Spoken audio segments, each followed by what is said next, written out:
Regulations banning ozone-depleting substances are paying off, and scientists believe that the ozone layer could fully recover.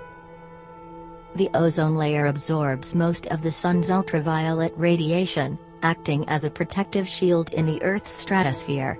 Without it, very little life on Earth would survive. In the 1980s it was found that substances called chlorofluorocarbons, CFCs, were destroying the ozone layer. These were used in aerosol cans, refrigerants, as blowing agents for foams and packing materials, and as solvents. CFCs are broken up by ultraviolet radiation after floating into the atmosphere. Chlorine atoms are released which destroy ozone molecules. This discovery led to the 1987 Montreal Protocol, which called for the phasing out of CFSs and other damaging substances.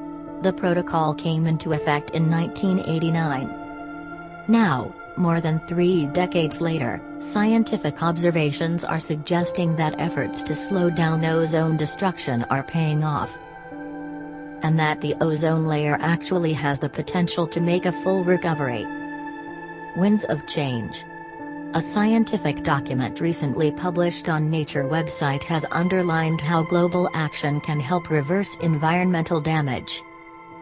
Antarctic, of the University of Colorado Boulder and the National Oceanic and Atmospheric Administration, is the lead author of the study.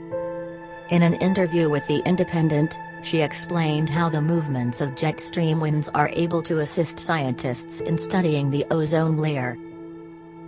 A jet stream is a current of fast-moving air which is usually several thousand kilometers long and wide, but relatively thin. Also to be factored in are carbon dioxide emissions, as these can affect the jet streams. Banerjee pointed out that due to ozone depletion, the southern hemisphere jet stream had slowly been moving closer to the South Pole in the last couple of decades of the 20th century. But since 2000, the situation has changed, an encouraging sign that the Montreal Protocol could be working. Our study found that movement has stopped since 2000 and might even be reversing, Banerjee said. The pause in movement began around the same time that the ozone hole started to recover.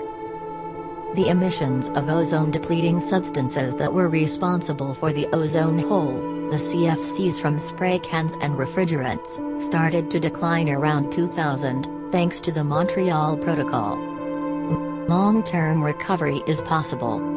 It could take some time for the ozone to recover, and sustained efforts to adhere to the Montreal Protocol and to keep carbon emissions down would be crucial.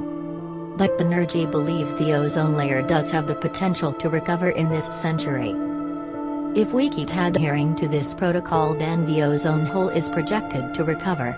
At different times, in different parts of the atmosphere. In some regions, we think it might happen in the next couple of decades, and in others much later in the century. The Montreal Protocol has been revised several times, most recently in 2016.